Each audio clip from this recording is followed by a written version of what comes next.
Bonjour frères et sœurs, j'aimerais partager cet après-midi, c'est l'après-midi chez moi, sur la question de parler en langue et l'interprétation des langues. Il y a des questions fondamentales que je vais toucher avant de plonger directement dans le sujet. Le premier, c'est pourquoi tant d'églises prétendent que le parler en langue n'existe pas. La réponse à cette question est assez simple. En 1830, il y avait un Anglais, John Nelson Darby, qui a fait quand même pas mal de recherches. Et il tombe sur un verset en Corinthiens 13:8. L'amour ne soupçonne pas.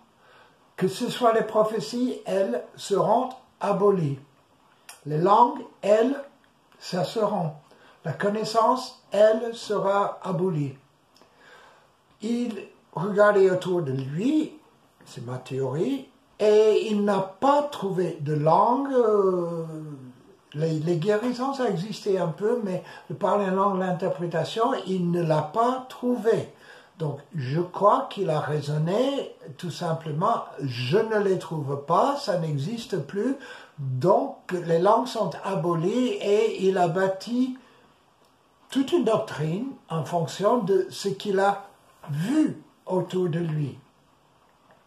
Mais, malheureusement pour lui, heureusement pour nous, tout au long de l'histoire de l'Église, on retrouve le parler en langue, l'interprétation des langues, la guérison, la prophétie. Il n'y avait pas une période conséquente où on ne trouvait pas, et il y a plein de livres qui le confirment, plein d'historiens qui le confirment, mais par moments, surtout au Moyen-Âge, ça n'était pas, toutes ces pratiques n'étaient pas très évidentes. J'ai aussi entendu, comme la plupart d'entre vous, que le parler en langue vient du diable. Le diable, il fait les contrefaçons de tout ce que Dieu fait. Le vrai amour, agapé, l'amour qui se donne pour l'autre, le diable, il fait une contrefaçon et très souvent, ça s'appelle sexe. C'est une contrefaçon, les deux, c'est pas le même. On ne confond pas ça c'est plus évident de voir, mais pour les questions spirituelles, il faut vraiment discerner ce qui est vrai, ce qui n'est pas vrai. Gloria, elle a grandi en Chine et le don de langue, il connaissait ça chez les bouddhistes.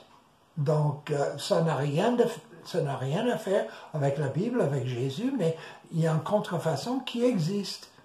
Ça n'annule pas la vérité que parler en langue est aussi pour nous aujourd'hui. Quand est-ce que les langues seront abolies?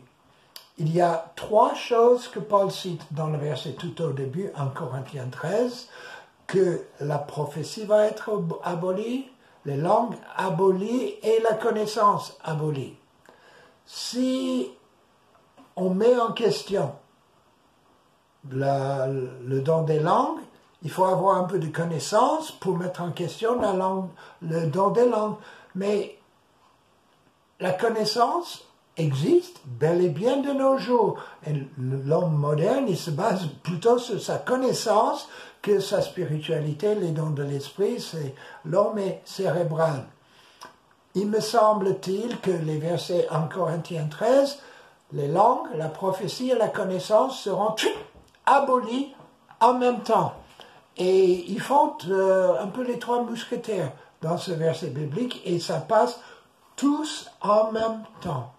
Beaucoup de monde partage la théorie que les langues seront abolies quand Jésus revient. Que la prophétie, on n'aura plus besoin quand Jésus revient. Et la connaissance, je ne sais pas ce que ça va être, mais le monde va fonctionner. Nous, en tant qu'individus, on va fonctionner autrement qu'aujourd'hui. Il y a un autre jour qui nous attend. Ok, mais d'autres disent, il est évident en Corinthiens 12, 29 et 30 que tout le monde ne parle pas en langue. Paul était explicite sur la question. Examinons ces versets. Tous sont-ils apôtres? Tous Sont-ils prophètes? Tous. Sont-ils docteurs? Tous font-ils des miracles? Tous ont-ils les dons de guérison? Tous parlent-ils la langue? Tous interprètent-ils? La réponse est évidente. C'est no, no, no. No, no, no et no. Ça va de soi. Tous ne fonctionnent pas en tous ces dons, mais la question, ce n'est pas le parler en langue personnelle. Tous ces ministères, apôtres, prophètes, docteurs, sont les ministères dans l'Église. Les autres, guérison, miracle, parler en langue, interprétation, c'est tous les dons de l'Esprit. Les dons de l'Esprit, ça fonctionne dans l'Église pour l'édification de l'autre. Le don de guérison. Le don de guérison est toujours, ça fonctionne toujours de la même manière.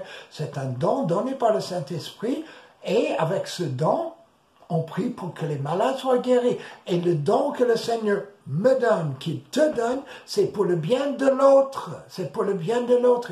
Et c'est là le ministère public de parler en langue et interprétation qui va dans le même sens que tous les ministères et que tous les dons cités ici en Corinthiens 12. Autrement, Paul a eu une autre parole très intéressante à mettre en comparaison avec ce que je viens de lire. Je veux que vous parliez tous en langue, en Corinthiens 14, 5. Je répète, je veux que vous parliez tous en langue. Comment ça se fait-il que Paul exhorte l'Église, je veux que vous parliez tous en langue, s'il dit 2 chapitres plus tôt que tous ne peuvent pas parler en langue? Non, c'est défendu. Il y a là une confusion et il faut séparer et discerner ce que Paul dit. La question de parler en langue sème toujours la discussion. Paul a donné de la peine en Corinthiens 12, 13, 14. Il s'est donné vraiment de la peine pour expliquer le parler en langue. C'était un point de confusion qui s'est mis à Zizanie à l'époque. Et aujourd'hui, ça n'a guère changé. C'est toujours des controverses, des confusions, parce que les gens ne discernent pas. Tous parlent en langue? Non. Mais Paul était aussi explicite aux Corinthiens, n'empêchez pas le parler en langue. N'empêchez pas le parler en langue. La parole de Dieu, toute la parole de Dieu est bonne pour moi. Toute la parole de Dieu est bonne pour toi. Toute la parole était bonne pour les apôtres, les disciples, et tout au long de l'histoire. Tout au long de l'histoire, ça n'a pas changé. Si Paul a dit, n'empêchez pas de parler en langue. C'était pour la première église et c'est pour notre église. Si cette parole qui vient de la plume de Paul ne s'applique pas à l'église aujourd'hui, c'est difficile à faire un peu style cafétéria avec la parole. Je prends celui-là, cette parole-là. Ah non, non, je préfère la parole là-bas.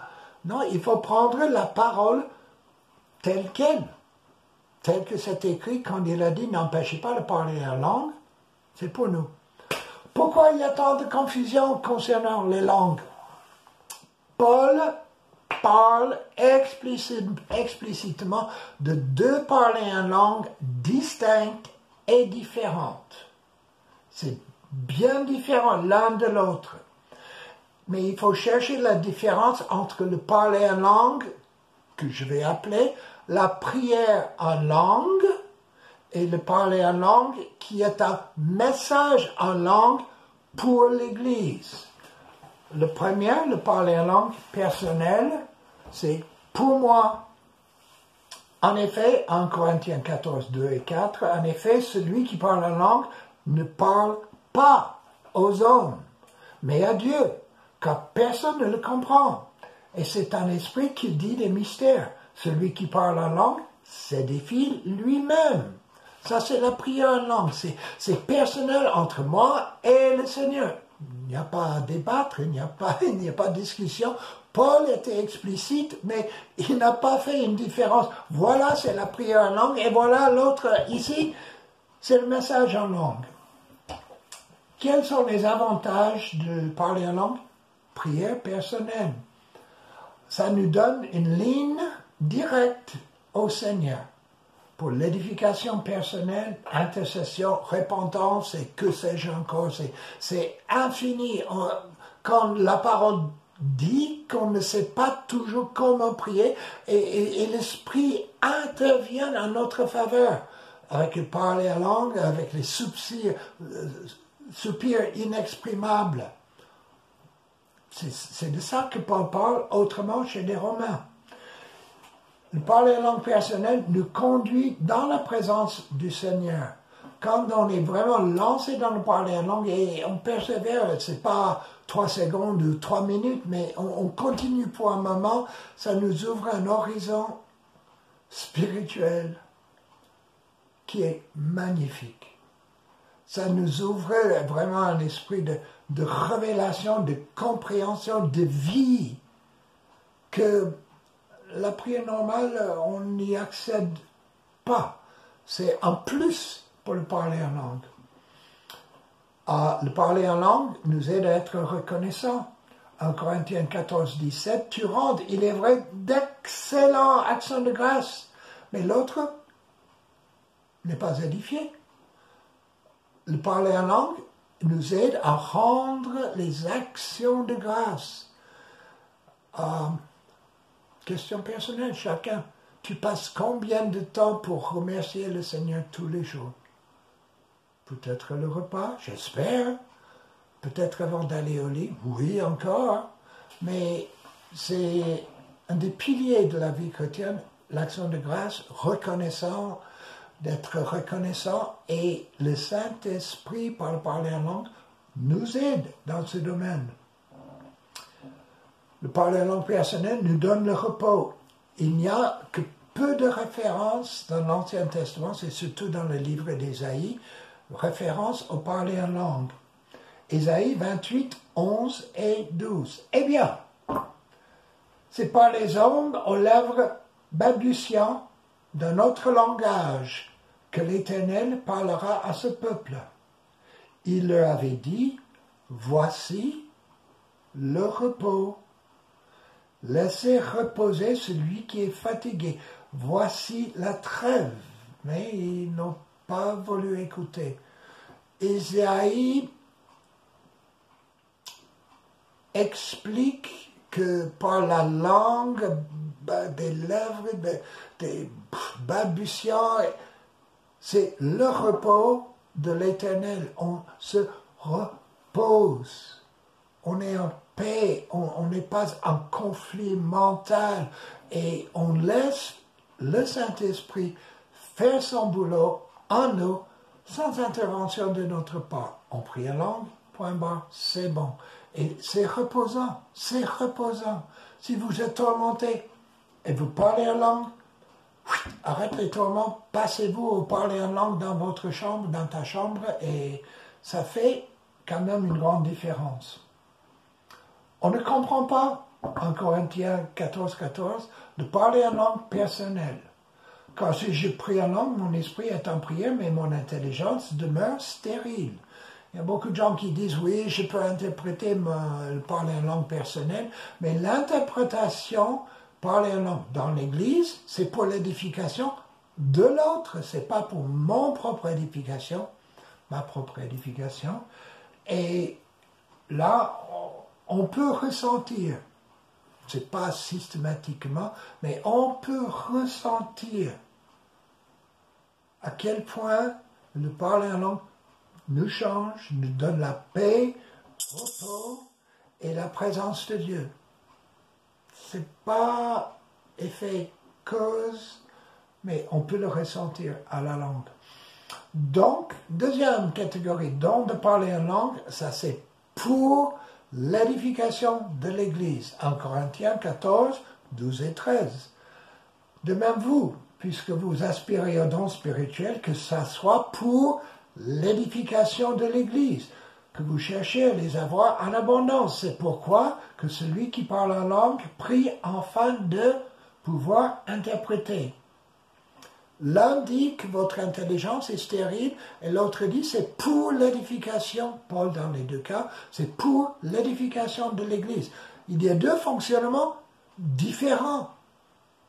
C'est comme le feu. Le feu peut faire la cuisine, le feu peut brûler la maison. Il y a deux fonctionnements totalement différents. Et si on ajoute la voiture non électrique, le feu nous amène d'ici à Aspac, que sais-je. Tout commence pour parler en langue le jour de Pentecôte. Acte 2, 4. Ils furent tous remplis d'Esprit Saint et se mirent à parler en d'autres langues, selon ce que l'Esprit donnait de s'exprimer. C'est l'accomplissement de ce que Jésus a dit peu de temps avant de les quitter. Acte 1, 8. Mais vous recevrez une puissance, celle du Saint-Esprit, survenant sur vous. Restez les gars, restez à Jérusalem. Et vous serez mes témoins à Jérusalem, dans toute la Judée, dans la Samarie, et jusqu'aux extrémités de la terre. Le parler en langue, en tant que don, c'est pour impacter le monde. Parler en langue en tant que prière, c'est pour impacter notre esprit, pour qu'on s'édifie, et l'autre, c'est pour édifier le monde, toucher l'Église. Le jour de Pentecôte, les apôtres, ils parlaient en langue directe. Il n'y avait pas d'interprétation parce qu'ils étaient saisis par une espèce d'extasie spirituelle. Oui, j'ai dit le mot, ça existe, ce n'est pas un petit pilule, c'est le Saint-Esprit. Et ils étaient en extasie, ils parlaient en langue, tous, et ça touchait le monde, tous les pays du monde à cette époque. Il y avait beaucoup de langues citées en acte 2. Et les gens étaient touchés. Ils se posaient des questions. Ils voulaient savoir ce que ça veut dire. Donc, les merveilles de Dieu, on n'entendait pas le parler en langue. Le parler en langue direct qui est édification de l'Église, il y a le parler en langue, mais ça ne sert à rien sans interprétation. Le parler en langue n'a pas de traduction, c'est une interprétation. Moi, je suis très fort dans l'interprétation anglais-français. Je suis moins fort dans la traduction anglais-français. La différence entre interprétation et traduction, c'est vraiment le mot à mot, le sens plutôt littéraire. L'interprétation, j'interprète et je donne la même idée. C'est un transfert d'idées. Traduction, c'est plutôt un transfert de mots. Les deux viennent faire le même chemin ensemble. Les deux peuvent faire exactement le même travail, mais l'interprétation est différente. Parfois, j'ai entendu les parler en langue assez court et l'interprétation était assez longue. Donc, il ne faut pas se confondre. Ce n'est pas un mot à mot du tout. Quand il y a parler en langue dans l'Église, quel est l'effet du parler en langue dans l'Église? C'est peu courant qu'on a ça. Actuellement, c'est un don qui est actuellement parent pauvre des dons spirituels. Mais quand il y a parler en langue et interprétation, le parler en langue vient et c'est comme tout le monde est point de suspension. Pause. Pause. Seigneur, donne l'interprétation de ce parler en langue. Et c'est dans ce moment-là, c'est une action unique du Saint-Esprit. Tout le monde se repositionne, tout le monde se reconcentre sur le Saint-Esprit et ce qu'il fait. Quand c'est une langue connue, pas besoin d'interprétation. Quand la langue est connue, j'ai vécu ça personnellement au Mexique. Une jeune femme s'est convertie en anglais. Et après le culte, on posait les questions, mais c'est fabuleux, ton anglais sans accent pour un paysan de fin fond de Mexique, c'est remarquable. Et elle a avoué qu'elle n'a jamais entendu l'anglais de sa vie, mais elle était baptisée du Saint-Esprit, s'est convertie et elle parlait une langue en anglais, tous en même temps. C'est l'exception. Tout ce qui prétend que le parler en langue doit être une langue connue, ils ne connaissent, excusez-moi, connaissent pas très bien la Bible. Marc 16, 17, voici les signes qui accompagneront ceux qui auront cru. En mon nom, ils chasseront les démons. C'est bon. Ils parleront en nouvelle langue. C'est un signe pour les autres. Et là, c'est un signe dans l'évangélisation. Pourquoi la Bible parle tant de parler en langue et que ça soit interprété? Parce qu'il y a une puissance qu'on ne comprend pas forcément. C'est quand même, ça reste quand même un mystère, mais Dieu l'a mis là, si on le fait, et on aura les résultats que Dieu souhaite. Quand on prie en langue, je me répète, quand on prie en langue, on s'adresse à Dieu. Quand on a un message en langue, on s'adresse à l'assemblée. Une fois, j'ai entendu quelqu'un me poser la question, mais pourquoi dans parler en langue à l'église, c'est toujours interprété comme un message au peuple quand la Bible dit celui qui parle en langue parle à Dieu. Confusion. Prière en langue, on parle à Dieu. Message en langue, on parle au peuple. Explication simple. Comment recevoir le parler en langue? Premièrement, on doit le désirer. On doit dire au Seigneur, Seigneur, c'est pour moi, je le veux, remplis-moi, je veux parler en langue. Passe du temps. Je vous encourage tous de passer du temps après ce message et dans la semaine qui vient, Seigneur, je le veux. Si vous n'avez pas le parler en langue, demande au Seigneur.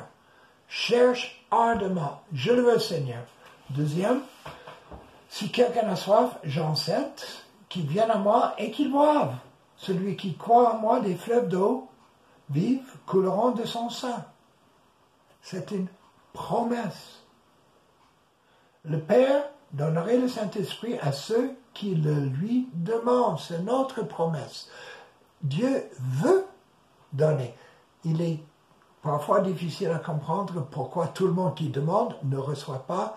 Mais ne cherche pas l'expérience dans l'expérience de l'autre, mais cherche le Seigneur avant tout. À la fin, passez du temps devant le Seigneur. Adore le Seigneur. En français, en anglais si vous préférez, en allemand si vous préférez. Adore le Seigneur et laisse le Saint-Esprit jaillir comme une source d'eau vive, jaillir dans votre esprit. Laisse le Seigneur donner les paroles, Seigneur, je le veux, et laisse la langue aller. Il n'y a pas de vocabulaire que je peux vous enseigner, autrement je l'aurais fait. Il n'y en a pas. Celui qui prétend qu'il y a un vocabulaire pour démarrer, il n'y en a pas. C'est vraiment une action de grâce que le Seigneur fait envers nous et nous vers lui. Prenez du temps, cette semaine, cherchez la face du Seigneur.